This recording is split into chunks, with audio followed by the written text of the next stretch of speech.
Hi mga idol, magluto po tayo ng pancakes guys. So ayan, gagamit po tayo ng isang itlog. Ayan po yung bran na aking ginamit at saka tubig.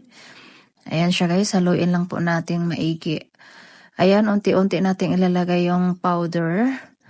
Ayan siya guys, haluin natin maigi. Ayan, at pagkatapos po nating mahalong maigi guys, dahil mainit na yung ating frying pan, maglagay po tayo ng konting mantika. Ayan, unti-unti natin siyang ilalagay. At kapag nag-bubbles na siya guys, ibig sabihin pwede na natin siyang baligtarin guys. So ayan, baligtarin na natin.